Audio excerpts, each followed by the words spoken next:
ನಮಸ್ಕಾರ. ಬೆಳಗ್ಗೆಯಿಂದ ಇದುವರೆಗೂ ನಡೆದ ಸುದ್ದಿಗಳ ಕ್ವಿಕ್ ಲುಕ್. ಎಲ್ಲೆಲ್ಲಿ ಏನೇನಾಯ್ತು ಅನ್ನೋದರ ಕಂಪ್ಲೀಟ್ ಡೀಟೇಲ್ಸ್ ಅರ್ಧ ಗಂಟೆಯಲ್ಲಿ ನಿಮ್ಮ ಮುಂದೆ. ನಾನು ಪ್ರಗತಿ ಜೈರಾಮ್. ಕೋವಿಡ್ ಹಗರಣದ ತನಿಖೆ ಚುರುಕುಗೊಂಡಿದೆ. ಕೆಲ ಜನಪ್ರತಿನಿಧಿಗಳು ಹಾಗೂ ಸರ್ಕಾರಿ ಅಧಿಕಾರಿಗಳ ವಿರುದ್ಧ ಮೊದಲ ಎಫ್ಐಆರ್ ದಾಖಲಾಗಿದ್ದು ರಾಜಕೀಯ ವಾಕ್ಸಮರಕ್ಕೂ ಕಾರಣವಾಗಿದೆ. ಇನ್ನು ಮೀಸಲಾತಿ ಹೋರಾಟ ವೇಳೆ ಗೋಲಿಬಾರ್ಗೆ ಸಂಚು ರೂಪಿಸಲಾಗಿತ್ತು ಎಂದು ಬಿಜೆಪಿ ಆರೋಪಿಸಿದೆ. ಮತ್ತೊಂದು ಕಡೆ ಗೃಹ ಸಚಿವ ಪರಮೇಶ್ವರ್ ತವರು ಜಿಲ್ಲೆಯಲ್ಲಿ ಅಧಿಕಾರಿಗಳು ಅಂಧ ದರ್ಬಾರ್ ಶುರು ಮಾಡಿದ್ದಾರೆ. ಇದರ ಜೊತೆಗೆ ರಾಜ್ಯದಲ್ಲಿ ನಡೆದ ಇಂಟ್ರೆಸ್ಟಿಂಗ್ ಸುದ್ದಿಗಳನ್ನು ನೋಡೋಣ ಕರ್ನಾಟಕ ನ್ಯೂಸ್ ಎಕ್ಸ್‌ಪ್ರೆಸ್‌ನಲ್ಲಿ. ಕೋವಿಡ್ ಹಗರಣದ ತನಿಖೆ ಚುರುಕುಗೊಂಡಿದೆ. ಕೆಲ ಜನಪ್ರತಿನಿಧಿಗಳು ಹಾಗೂ ಸರ್ಕಾರಿ ಅಧಿಕಾರಿಗಳ ವಿರುದ್ಧ ಮೊದಲ ಎಫ್ಐಆರ್ ದಾಖಲಾಗಿದೆ. ವೈದ್ಯಕೀಯ ಶಿಕ್ಷಣ ಇಲಾಖೆ ಮುಖ್ಯ ಲೆಕ್ಕಾಧಿಕಾರಿ ಮತ್ತು chief accountant doctor Vishnu Prasad ನೀಡಿದ ದೂರಿನ ಮೇಲೆ ಎಫ್ಐಆರ್ ದಾಖಲಾಗಿದೆ. ಕೋವಿಡ್ ಸಮರದ ಹಗರಣ ತನಿಖೆಗಾಗಿ ಸರ್ಕಾರ ಎಸ್ಐಟಿ ರಚಿಸಿತ್ತು. N95 ಮಾಸ್ಕ್, ಪಿಪಿಇ ಕಿಟ್ ಮತ್ತು ಇತರೆ ಸಾಮಗ್ರಿ ಖರೀದಿಯಲ್ಲಿ ಅಕ್ರಮದ ಆರೋಪ ಕೇಳಿಬಂದಿತ್ತು. ಸರ್ಕಾರಿ ಆಸ್ತಿ ಹಣ ದುರ್ಬಳಕೆ ಮಾಡಿ ಸ್ವಂತಕ್ಕೆ ಲಾಭ ಮಾಡಿಕೊಂಡಿರುವ ಆರೋಪ ಕೇಳಿಬಂದಿದೆ. ಹೀಗಾಗಿ ವಿಧಾನಸೌಧ ಠಾಣೆಯಲ್ಲಿ ದೂರು ದಾಖಲಾಗಿದೆ. ಕೋವಿಡ್ ಹಗರಣದ ಸಂಬಂಧ ಮೊದಲ ಎಫ್ಐಆರ್ ದಾಖಲಾದ ಬಗ್ಗೆ ಆರೋಗ್ಯ ಸಚಿವ ದಿನೇಶ್ ಗುಂಡೂರಾವ್ ಮೊದಲ ಪ್ರತಿಕ್ರಿಯೆ ನೀಡಿದ್ದಾರೆ. ಕೋವಿಡ್ ಹಗರಣವನ್ನ ಸಾಬೀತು ಮಾಡಬೇಕು, ಜೊತೆಗೆ ಸಮಗ್ರ ತನಿಖೆ ಆಗಬೇಕೆಂದು ಚರ್ಚೆಯಾಗಿದೆ ಅಂತ ತಿಳಿಸಿದ್ರು. ತಪ್ಪಿತಸ್ಥರಿಗೆ ಶಿಕ್ಷೆ ಆಗ್ಲಿ, ಅವರ ಬಂಡವಾಳ ಕೂಡ ಹೊರಗೆ ಬರಲಿ. ಬಿಜೆಪಿಯವರು ಏನಾದರೂ ಟೀಕೆ ಮಾಡಿಕೊಳ್ಳಿ, ಅದಕ್ಕೆ ನಾವು ತಲೆ ಕೆಡಿಸಿಕೊಳ್ಳಲ್ಲ ಅಂತ ದಿನೇಶ್ ಗುಂಡೂರಾವ್ ಹೇಳಿದ್ದಾರೆ. ಕೋವಿಡ್ ಹಗರಣದ ಸಂಬಂಧ ಎಫ್ಐಆರ್ ದಾಖಲಿಸಿದ್ದಕ್ಕೆ ವಿಪಕ್ಷ ನಾಯಕ ಅಶೋಕ್ ಗರಂ ಆಗಿದ್ದಾರೆ. ಕೋವಿಡ್ ವಿಚಾರ 4 ವರ್ಷ ಹಿಂದಿನದ್ದು. 4 ವರ್ಷದಿಂದ ಒಂದು ತನಿಖೆಗೆ ಆದೇಶ ಮಾಡಿಲ್ಲ. 4 ವರ್ಷದಿಂದ ಏನ್ ಕಡ್ಲೆಕಾಯಿ ತಿಂತಾ ಇದ್ರ? ಮುಡಾ ವಾಲ್ಮೀಕಿ ಹಗರಣ ಕೊರಳಿಗೆ ಸುತ್ತಿಕೊಳ್ತಾ ಇದ್ದ ಹಾಗೆ ಕಾಂಗ್ರೆಸ್ಗೆ ಈಗ ಕೋವಿಡ್ ನೆನಪಾಗ್ತಾ ಇದೆ. ಕೊರೋನಾ ವೇಳೆ ನಾವು ದಿನವೂ 8 ರಿಂದ 10 ಗಂಟೆ ಕೆಲಸ ಮಾಡಿದ್ವಿ. ಆಗ ಸಿದ್ದರಾಮಯ್ಯ ಆಗ್ಲಿ ಕಾಂಗ್ರೆಸ್ನವರಾಗ್ಲಿ ಮನೆಯಿಂದ ಆಚೆಗೆ ಬಂದಿರಲಿಲ್ಲ. ಮನೆಯಿಂದ ಆಚೆ ಬರಬಾರದು, ಈಗ ಬಂದು ಕೋವಿಡ್ ಹಗರಣ ಆಗಿದೆ ಅಂತಿದ್ದಾರೆ. ಇದು ದ್ವೇಷದ ರಾಜಕಾರಣ. ಯಡಿಯೂರಪ್ಪ ಅವರನ್ನ ಟಾರ್ಗೆಟ್ ಮಾಡಿದ್ದಾರೆ. ಇದಕ್ಕೆ ಬಿಜೆಪಿ ಹೆದರೋದಿಲ್ಲ ಅಂತ ಅಶೋಕ್ ವಾಗ್ದಾಳಿ ನಡೆಸಿದ್ರು. ಸ್ಟೈಲಿಶ್ ಸ್ಟಾರ್ ಅಲ್ಲು ಅರ್ಜುನ್ ಬಂಧನಕ್ಕೆ ವಿಪಕ್ಷ ನಾಯಕ ಅಶೋಕ್ ಕಿಡಿಕಾರಿದ್ದಾರೆ. ಬೆಂಗಳೂರಿನಲ್ಲಿ ಮಾತನಾಡಿದ ಅಶೋಕ್, ಅಲ್ಲು ಅರ್ಜುನ್ ಅನೇಕ ರಾಷ್ಟ್ರ ಪ್ರಶಸ್ತಿಯನ್ನ ಪಡೆದ ನಟ. ಅಲ್ಲು ಅರ್ಜುನ್ ಥಿಯೇಟರ್ಗೆ ಬಂದಾಗ ಪೊಲೀಸರು ಭದ್ರತೆಯನ್ನ ನೀಡಬೇಕಾಗಿತ್ತು ಎಂದ್ರು. ಅಲ್ಲದೆ ಸಿನಿಮಾಗಳಿಂದ ರಾಜ್ಯ ಸರ್ಕಾರಕ್ಕೆ ಹೆಚ್ಚು ತೆರಿಗೆ ಬರಲಿದೆ, ಆದಾಯ ಮಾತ್ರ ಬೇಕು, ಭದ್ರತೆ ಕೊಡಲು ಸರ್ಕಾರಕ್ಕಾಗಲ್ವಾ ಅಂತ ಅಶೋಕ್ ಪ್ರಶ್ನಿಸಿದ್ರು. ಮೃತ ಮಹಿಳೆಯ ಪತಿ ಕೇಸ್ ಹಿಂಪಡೆದುಕೊಳ್ಳುವುದಕ್ಕೆ ಹೇಳಿದ್ದಾರೆ. ಮೃತರ ಕುಟುಂಬಕ್ಕೆ ಅಲ್ಲು ಅರ್ಜುನ್ ಪರಿಹಾರ ಸಹ ನೀಡಿದ್ದಾರೆ ಅಂತ ಅಶೋಕ್ ಹೇಳಿದ್ರು. ಪಂಚಮಸಾಲಿ ಹೋರಾಟಗಾರರ ಮೇಲಿನ ಲಾಠಿ ಚಾರ್ಜ್ ಸಮರ್ಥಿಸಿಕೊಂಡ ಕಾಂಗ್ರೆಸ್ಸಿಗರ ವಿರುದ್ಧ ಬಿಜೆಪಿ ನಾಯಕರು ಆಕ್ರೋಶ ವ್ಯಕ್ತಪಡಿಸಿದ್ದಾರೆ. ಸಿಎಂ ಸಿದ್ದರಾಮಯ್ಯ ಮುಸ್ಲಿಮರಿಗೆ ಮುತ್ತು ಕೊಡ್ತಾರೆ, ನಮಗೆ ಲಾಠಿ ಏಟು ಕೊಡ್ತಾರೆ ಅಂತ ಶಾಸಕ ಅರವಿಂದ ಬೆಲ್ಲದ್ ಕಿಡಿಕಾರಿದ್ದಾರೆ. ಹುಬ್ಬಳ್ಳಿಯಲ್ಲಿ ಮಾತನಾಡಿದ ಬೆಲ್ಲದ್, ಸಿದ್ದರಾಮಯ್ಯ ಅವರಿಗೆ ಮುಸ್ಲಿಮರು ಅಂತ ಹೇಳಿದ್ರೆ ಪ್ರೀತಿ ಜಾಸ್ತಿ, ಎಲ್ಲ ವರ್ಗದವರ ಮೀಸಲಾತಿ ತೆಗೆದು ಮುಸ್ಲಿಮರಿಗೆ ಕೊಡಲು ಹೊರಟಿದ್ದಾರೆ ಅಂತ ಹೇಳಿದ್ರು. ಹುಬ್ಬಳ್ಳಿಯಲ್ಲಿ ಪೊಲೀಸ್ ಠಾಣೆಗೆ ಬೆಂಕಿ ಹಚ್ಚಿದವರಿಗೆ ಕಾಂಗ್ರೆಸ್ಸಿಗರು ಮುತ್ತು ಕೊಡ್ತಾರೆ, ಡಿಜೆಹಳ್ಳಿ ಕೆಜೆಹಳ್ಳಿ ಗಲಭೆಕೋರರಿಗೆ ಮುತ್ತು ಕೊಡ್ತಾರೆ, ಕುಕ್ಕರ್ ಬಾಂಬ್ ಇಟ್ಟವರಿಗೂ ಮುತ್ತು ಕೊಡ್ತಾರೆ. ಆದ್ರೆ ಶಾಂತ ರೀತಿಯಿಂದ ಹೋರಾಟ ಮಾಡಿದವರ ಮೇಲೆ ಮಾತ್ರ ಲಾಠಿ ಚಾರ್ಜ್ ಮಾಡ್ತಾರೆ ಅಂತ ಬೆಲ್ಲದ್ ಆಕ್ರೋಶವನ್ನ ವ್ಯಕ್ತಪಡಿಸಿದ್ರು. ಪಂಚಮಸಾಲಿ ಹೋರಾಟದ ವೇಳೆ ನಡೆದ ಲಾಠಿ ಚಾರ್ಜ್ ಬಗ್ಗೆ ಮಾಜಿ ಸಚಿವ ರೇಣುಕಾಚಾರ್ಯ ಸ್ಫೋಟಕ ಹೇಳಿಕೆ ನೀಡಿದ್ದಾರೆ. ಮೀಸಲಾತಿ ಹೋರಾಟಗಾರರ ಮೇಲೆ ಗೋಲಿಬಾರ್ ಮಾಡಲು ಸಂಚು ಮಾಡಿದ್ರು. ಜಯ ಮೃತ್ಯುಂಜಯ ಸ್ವಾಮೀಜಿಗಳನ್ನ ಮುಗಿಸಲು ಪ್ಲಾನ್ ಮಾಡಿದ್ರು. ಸ್ವಾಮೀಜಿ ಮುಗಿಸಿದ್ರೆ ಹೋರಾಟ ನಿಲ್ಲುತ್ತೆ ಅಂತ ಗೋಲಿಬಾರ್ ಮಾಡಲು ಪ್ಲಾನ್ ಮಾಡಿದ್ರು ಅಂತ ಬಾಂಬ್ ಸಿಡಿಸಿದ್ದಾರೆ. ಲಾಠಿ ಚಾರ್ಜ್ ವಿಚಾರವಾಗಿ ಗೃಹ ಸಚಿವ ಜಿ ಪರಮೇಶ್ವರ್ ಹಗುರವಾಗಿ ಮಾತನಾಡಿದ್ದಾರೆ. ಪರಮೇಶ್ವರ್ ಅವರನ್ನ ಸಂಪುಟದಿಂದ ವಜಾ ಮಾಡಬೇಕು. ನಾವು ಪಂಚಮಸಾಲಿ ಸಮುದಾಯದ ಜೊತೆಯಲ್ಲಿ ಗಟ್ಟಿಯಾಗಿದ್ದೀವಿ. ಸಮುದಾಯದ ಮೇಲಿನ ದಾಳಿಯನ್ನ ಎಲ್ಲಾ ಮಠಾಧೀಶರು ಖಂಡಿಸಬೇಕು ಅಂತ ರೇಣುಕಾಚಾರ್ಯ ಆಗ್ರಹಿಸಿದ್ರು. ಬೀದರ್ನ ವಿಮ್ಸ್ ಆಸ್ಪತ್ರೆಗೆ ಸಚಿವ ಈಶ್ವರ್ ಖಂಡ್ರೆ ಭೇಟಿ ನೀಡಿದ್ರು. ವಿಷ ಸೇವಿಸಿ ಆತ್ಮಹತ್ಯೆಗೆ ಯತ್ನಿಸಿದ ಕಾರಂಜ ಸಂತ್ರಸ್ತ ರೈತರನ್ನ ಭೇಟಿಯಾಗಿ ಆರೋಗ್ಯವನ್ನ ವಿಚಾರಿಸಿದ್ರು. ಬಳಿಕ ಮಾತನಾಡಿದ ಸಚಿವ ಈಶ್ವರ್ ಖಂಡ್ರೆ, ಕಾರಂಜ ಸಂತ್ರಸ್ತರು ಆತ್ಮಹತ್ಯೆಗೆ ಪ್ರಯತ್ನಿಸಿದ್ದು ದುರದೃಷ್ಟಕರ. ಕಾರಂಜ ಸಂತ್ರಸ್ತರದ್ದು 3 ದಶಕದ ಸಮಸ್ಯೆಯಾಗಿದೆ. ಸಮಸ್ಯೆ ಕುರಿತಾಗಿ ಈಗಾಗಲೇ ಸಿಎಂಗೆ ತಿಳಿಸಿ ಸಮಯವನ್ನ ನಿಗದಿಪಡಿಸಿದ್ದೇನೆ. ಬೆಳಗಾವಿಯ ಸುವರ್ಣಸೌಧದಲ್ಲೇ ಕಾರಂಜ ಸಂತ್ರಸ್ತರೊಂದಿಗೆ ಸೋಮವಾರ ಮಾತುಕತೆ ನಡೆಯಲಿದೆ. ಸಭೆಯಲ್ಲಿ ಜಿಲ್ಲೆಯ ಎಲ್ಲ ಜನಪ್ರತಿನಿಧಿಗಳು ಕಾರಂಜ ಸಂತ್ರಸ್ತರು ಇರಲಿದ್ದಾರೆ ಅಂತ ಸಚಿವ ಈಶ್ವರ್ ಖಂಡ್ರೆ ತಿಳಿಸಿದ್ದಾರೆ. ಗೃಹ ಸಚಿವರ ಕ್ಷೇತ್ರದಲ್ಲೇ ಅಧಿಕಾರಿಗಳ ಅಂದ ದರ್ಬಾರ್ ಶುರುವಾಗಿದೆ. ತುಮಕೂರಿನ ಕೋರಾ ಪಂಚಾಯಿತಿಯಲ್ಲಿ ಪಿಡಿಒ ರಾಜ ಕಾಲುವೆಯನ್ನೇ ಒತ್ತುವರಿ ಮಾಡಿ ಸೈಟ್ ಹಂಚಿಕೆ ಮಾಡಿದ ಆರೋಪ ಕೇಳಿಬಂದಿದೆ. ಗ್ರಾಮ ಪಂಚಾಯಿತಿ ಸದಸ್ಯರಿಗೆ ತಿಳಿಯದಂತೆ ಗ್ರಾಮ ಪಂಚಾಯಿತಿ ಅಧ್ಯಕ್ಷರ ಜೊತೆಯಲ್ಲಿ ಶಾಮೀಲಾಗಿ ರಾಜಕಾಲುವೆ ಒತ್ತುವರಿ ಮಾಡಲಾಗಿದೆಯಂತೆ. ಅಲ್ಲದೆ ಫಲಾನುಭವಿಗಳಿಂದ 2 ಲಕ್ಷ ರೂಪಾಯಿ ಲಂಚ ಪಡೆದು ಆರೋಪವೂ ಸಹ ಕೇಳಿಬರ್ತಾ ಇದೆ. ಸೈಟ್ ಹಂಚಿಕೆ ಮಾಡದಂತೆ ಜಿಲ್ಲಾ ಉಸ್ತುವಾರಿ ಸಚಿವ ಪರಮೇಶ್ವರ್ ಸೂಚಿಸಿದ್ರು. 2 ಲಕ್ಷ ರೂಪಾಯಿ ಲಂಚ ಪಡೆದು ಸೈಟ್ ಹಂಚಿಕೆ ಮಾಡಿದ ಆರೋಪ ಕೇಳಿಬಂದಿದೆ. ಇದರಿಂದ ಸಿಟ್ಟಿಗೆದ್ದ ಗ್ರಾಮ ಪಂಚಾಯಿತಿಯ ಸದಸ್ಯರು ಜಿಲ್ಲಾ ಪಂಚಾಯಿತಿ ಸಿಇಒಗೆ ಪಿಡಿಒ ವಿರುದ್ಧ ದೂರನ್ನ ದಾಖಲಿಸಿದ್ದಾರೆ. ರೇಣುಕಾಸ್ವಾಮಿ ಕೊಲೆ ಕೇಸ್ನಲ್ಲಿ ದರ್ಶನ್, ಪವಿತ್ರ ಗೌಡ ಸೇರಿದಂತೆ 12 ಆರೋಪಿಗಳಿಗೆ ಜಾಮೀನು ಸಿಕ್ಕಿದೆ. ಆದರೆ ಇನ್ನೂ 5 ಜಾಮೀನು ದೊರೆತಿಲ್ಲ. ಅದರಲ್ಲಿ ಜಾಮೀನು ಸಿಗದ 5ನೇ ಆರೋಪಿ ನಂದೀಶ್ ಪೋಷಕರಿಗೆ ಮತ್ತಷ್ಟು ಆತಂಕ ಶುರುವಾಗಿದೆ. ಮಂಡ್ಯ ತಾಲೂಕಿನ ಚಾಮಲಾಪುರ ಗ್ರಾಮದ ನಂದೀಶ್ ಪೋಷಕರಿಗೆ ಜಾಮೀನು ಅರ್ಜಿ ಬಗ್ಗೆಯೂ ತಿಳಿದಿಲ್ಲ.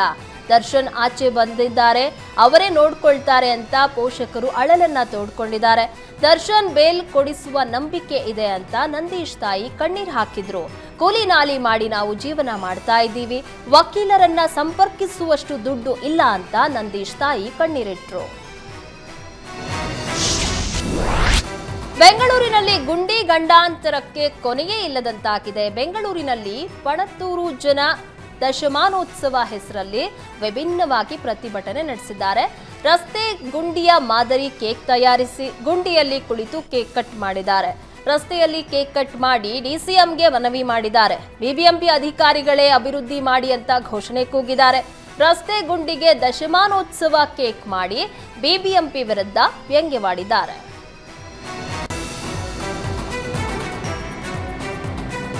ಬಳ್ಳಾರಿ ಆಸ್ಪತ್ರೆಯಲ್ಲಿ ಬಾಣಂತಿಯರ ಸರಣಿ ಸಾವಿನಿಂದ ಹೆರಿಗೆಗೆ ದಾಖಲಾಗುವ ಗರ್ಭಿಣಿಯರ ಸಂಖ್ಯೆ ಇಳಿಕೆಯಾಗಿದೆ.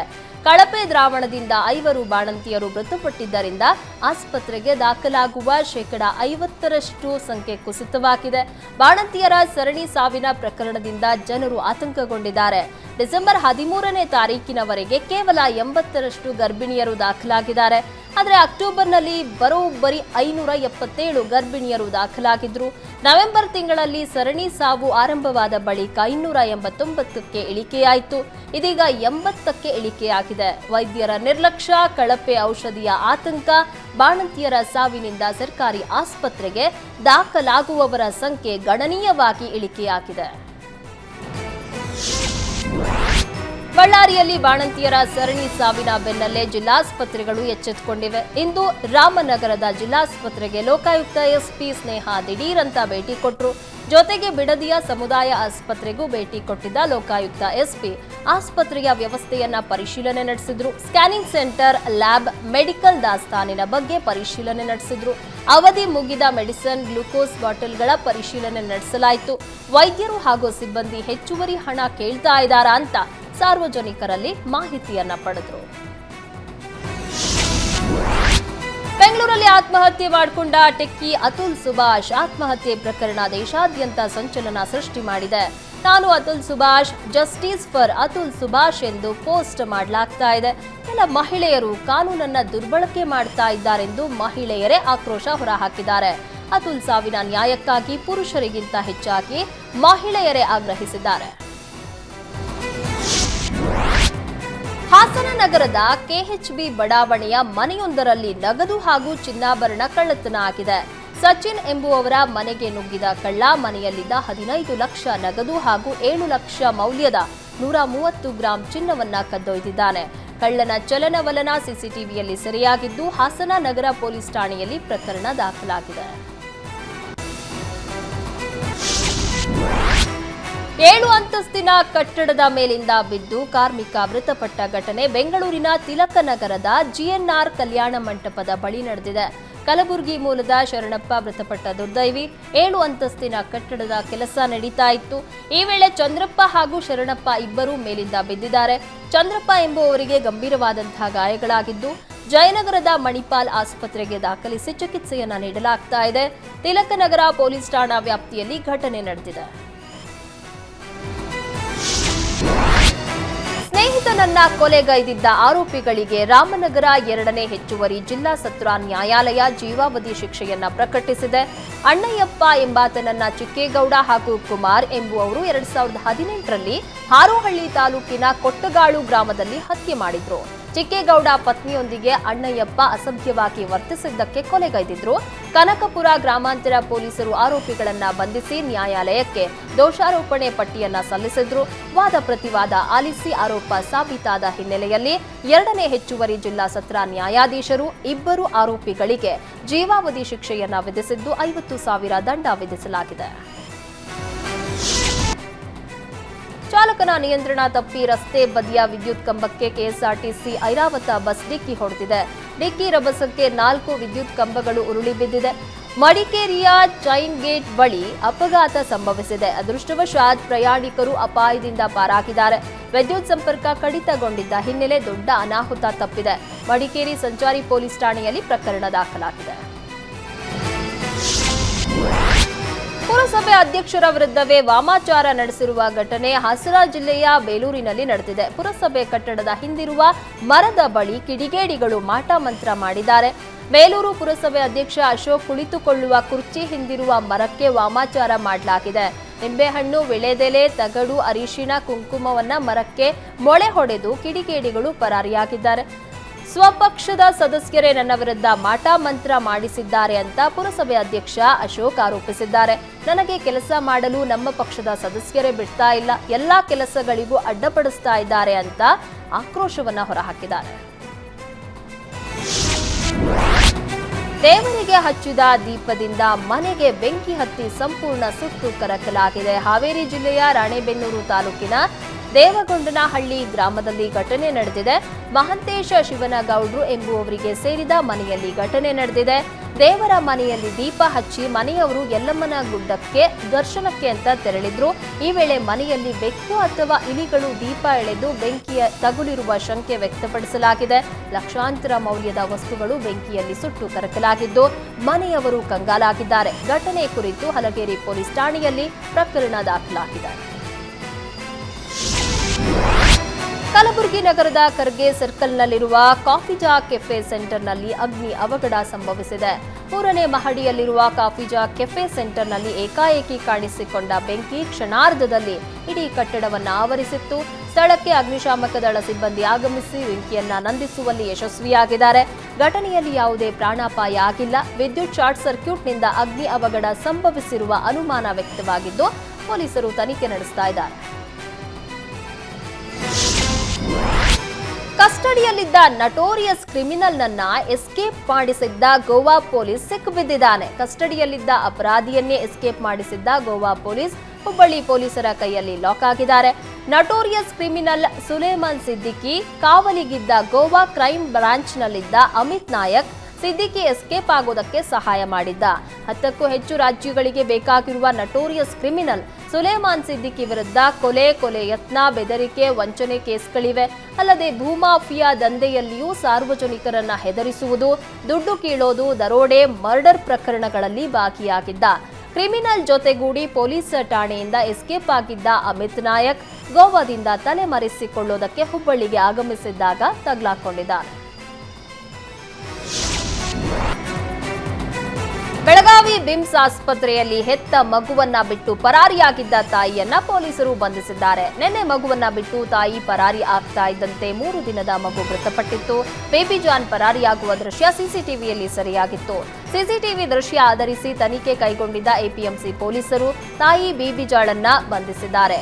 ಈಗಾಗಲೇ 3 ಗಂಡು ಮಕ್ಕಳು ಹೊಂದಿರುವ ಬೇಬಿ ಜಾನ್ ಮತ್ತೊಂದು ಮಗು ಸಾಕುವುದು ಕಷ್ಟ ಅಂತ ಭಾವಿಸಿ ಹೆಣ್ಣು ಮಗುವನ್ನ ಬಿಟ್ಟು ಹೋಗಿದ್ದೆ ಅಂತ ಬೇಬಿ ಜಾನ್ ತಿಳಿಸಿದ್ದಾಳೆ. ಪಾರ್ಟ್ ಟೈಮ್ ಜಾಬ್ ಆಸೆ ತೋರಿಸಿ ಮಂಗಳೂರು ಯುವಕನಿಗೆ 28 ಲಕ್ಷ ರೂಪಾಯಿ ವಂಚಿಸಿದ್ದ ಇಬ್ಬರು ಕಾಶ್ಮೀರಿ ಯುವಕರನ್ನ ಮಂಗಳೂರು ಪೊಲೀಸರು ಬಂಧಿಸಿದ್ದಾರೆ. ಕಾಶ್ಮೀರದ ಅನಂತನಾಗ್ ನಿವಾಸಿ ಸುಕೇಲ್ ಅಹಮದ್ ಮತ್ತು ಸುಹೇಲ್ ಅಹಮದ್ ಬಂಧಿತರು. ಹೆಚ್ಚು ಹಣ ಗಳಿಸಲು ಠೇವಣಿ ಹಣ ಕಟ್ಟಬೇಕು ಅಂತ ಹಂತ ಹಂತವಾಗಿ ವಿವಿಧ ಅಕೌಂಟ್ಗಳಿಗೆ 28 ಲಕ್ಷ ರೂಪಾಯಿ ಹಾಕಿಸಿಕೊಂಡಿದ್ದಾರೆ. ವಂಚನೆ ಜಾಡು ಹಿಡಿದು ಕಾಶ್ಮೀರಕ್ಕೆ ತೆರಳಿದ್ದ ಮಂಗಳೂರು ಪೊಲೀಸರು ಕಾಶ್ಮೀರದ ಕುಲಂ ಬಳಿ ಇಬ್ಬರನ್ನು ಸಹ ಬಂಧಿಸಿದ್ದಾರೆ.